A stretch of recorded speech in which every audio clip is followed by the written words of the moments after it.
What is going on, guys? Daniel Simpson back today with another video, and in today's video we're going to be going over how to invest your money. Now, when it comes to investing, obviously everybody wants to invest their money in the hopes that it will in the end make them more or give them a return on their money, which is the main goal of investing. I don't think anybody really invests to lose money. So in today's video, we're going to go over 5 different ways on how you can actually invest your money. Now, before we go ahead and get that started, if you guys could please go ahead and smash the like button, go ahead and help your boy out. It really does help the channel, help us grow out here. Leave a comment down below and give us some engagement. And now we'll move on to the video, starting with the first out of the 5 ways to invest your money, which would obviously be in the most obvious place that everybody talks about, which is the stock market.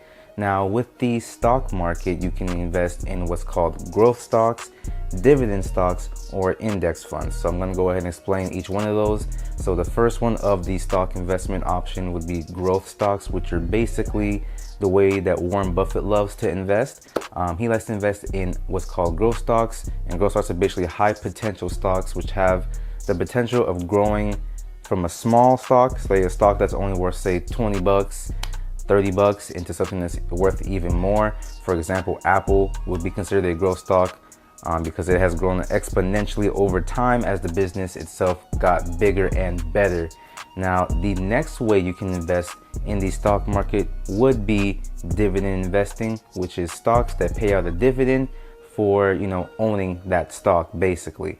The difference between dividend investing stocks and growth stocks is that growth stocks generally don't pay out dividends. You're really only investing in the stock for the potential of it to keep growing in the amount or how much it's worth for that stock. Whereas with the dividend stocks, they can grow, but you're mainly investing in those stocks for the potential of getting dividends and consistent dividends throughout the year. Sometimes it's quarterly, sometimes it's monthly. It just depends on the company. But with dividend investing, which is my personal favorite form of stock investments, is that even if the stock goes up or down in price throughout the day, no matter what, the company is going to pay you for owning that stock, and you can then reinvest those dividends into your portfolio to then make you more money, like the concept I spoke about earlier, which is having your money make you more money instead of you having to work for it.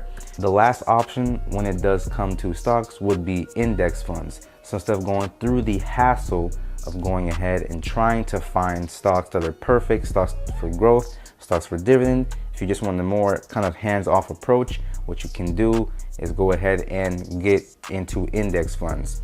So what index funds basically is a group of stocks within a certain sector of the, of whatever not economy, but a certain sector, basically. So for example, if you want to invest in United States stocks, you can invest into a United States index fund.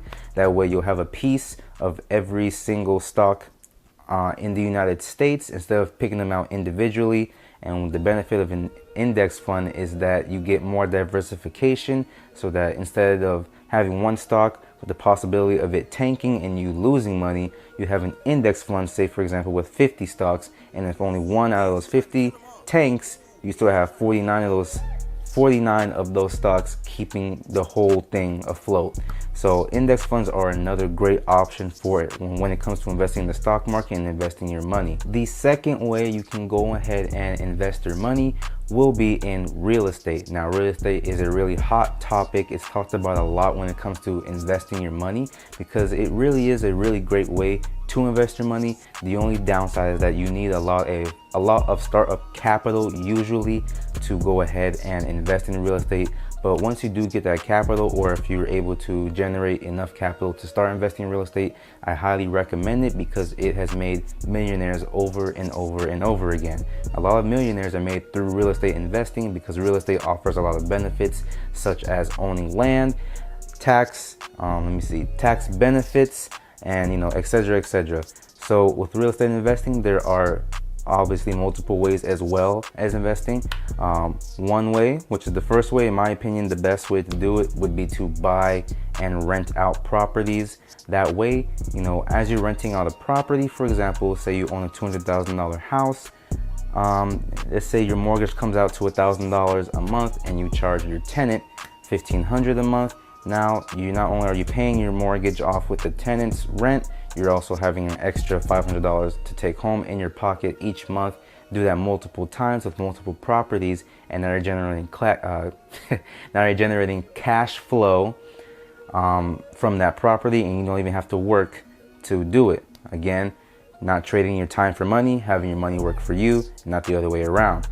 Now, again, it does take a lot of money to start up, and you do have to deal with tenants, which some people are not a fan of doing.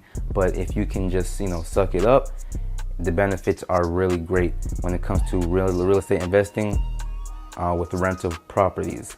Plus, after 30 years, once you have the properties finally paid off and you no longer owe any money to the bank for the mortgage, you now have a property that is 100% cash flow, which honestly would be the best feeling I'm pretty sure anyone would love to have. Having a property that generates you 100% profit, every single month, that's mind-blowing. Like, you literally don't even have to pay the house off or pay it off anymore once it's finished after the 30-year term for your mortgage. The second way for real estate investing is obviously buying and flipping houses. With buying and flipping houses, you're basically buying a under market house, a house that generally needs a little bit of work, to then, once you finish working on it, buying a house, fixing it up, and then selling it for a profit. Say, for example, you bought a house for, again, $200,000, and the house is in the area or worth, say, $400,000. You bought it because it has minor cosmetic issues, maybe needs a new bathroom, or maybe you even increase the amount of rooms it has or bathrooms, whatever you gotta do to make the house more valuable compared to the houses around it. That's a great way to also make money with real estate. Now, the third way you can go ahead and make money with real estate is through crowdfunding or REITs. So when it comes to crowdfunding or REITs, they're both kind of the same to me. This is a hands-off approach to real estate investing. So instead of taking your hard-earned money, buying a house, locking it in that property, for 30 so years, if you decide to rent out the house, or locking in that money while you're renovating it, what you can do is go ahead and invest your money into other people's properties. So for example, a company wants to buy an apartment complex, they need the money to do it, to renovate it. You become that person. It's like you're the bank and you're basically financing that house, and in return you get a percentage back based on your investment. That's another great way and a great hands-off way to go ahead and invest in real estate. There are multiple ways to do it. Basically, like I said, you can do a REIT, which is basically a stock, a real estate stock, which is also known as a real estate investment trust, REIT, or you can do crowdfunding through companies such as Realty Mogul or even Fundrise.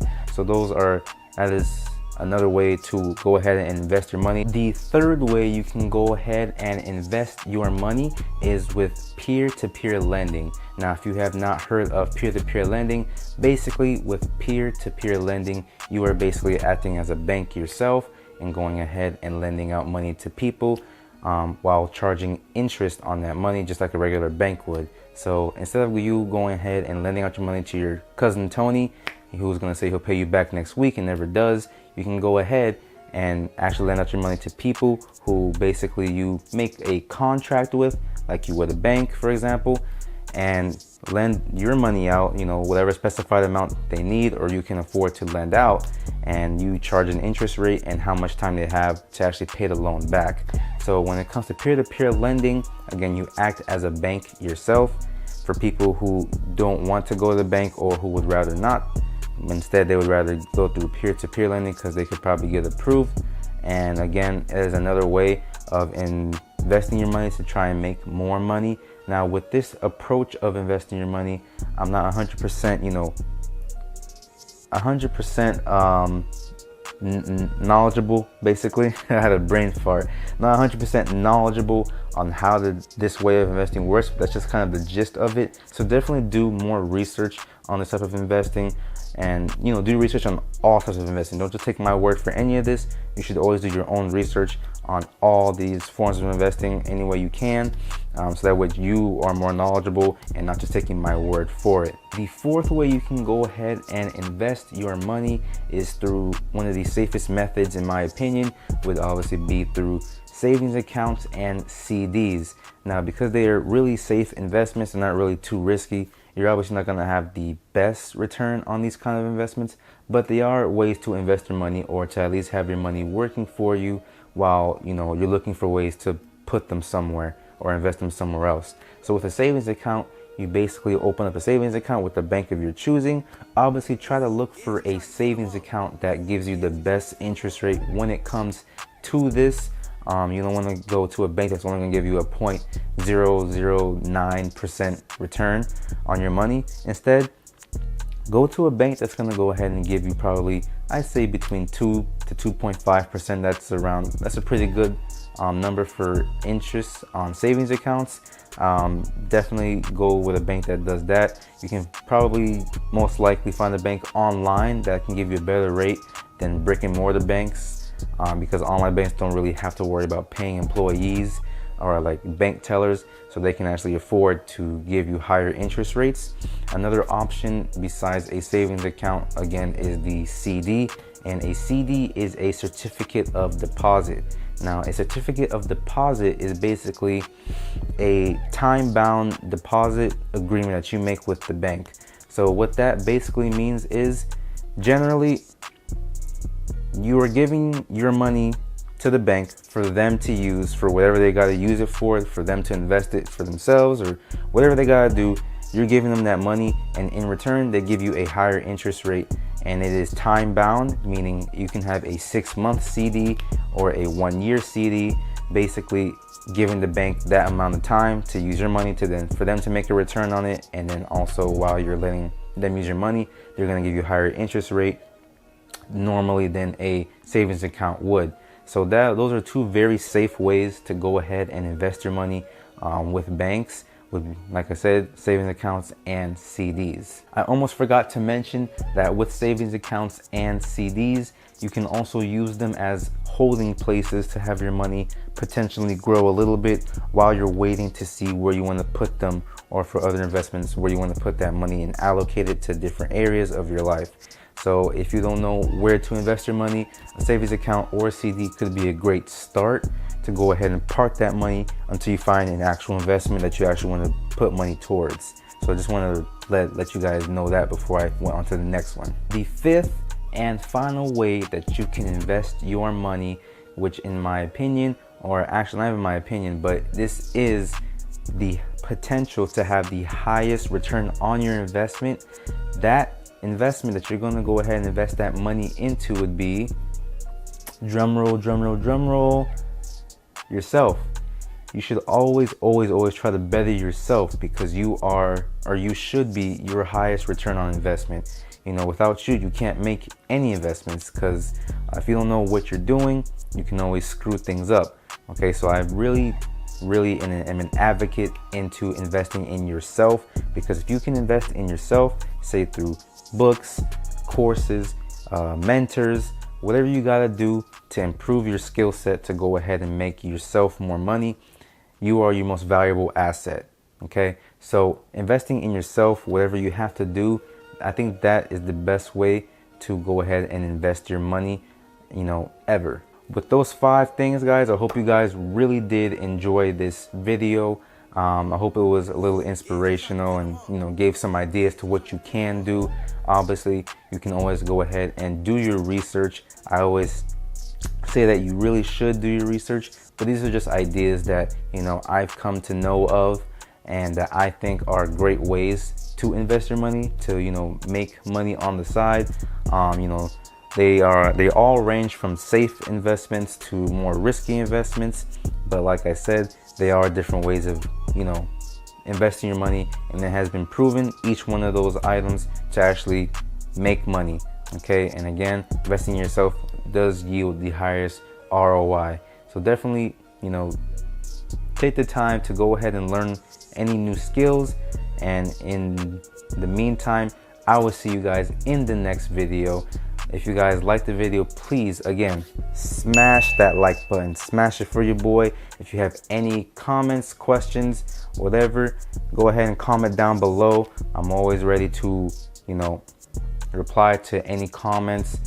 And I'll see you guys in the next video. Daniel Simpson signing out. I'll see you guys later.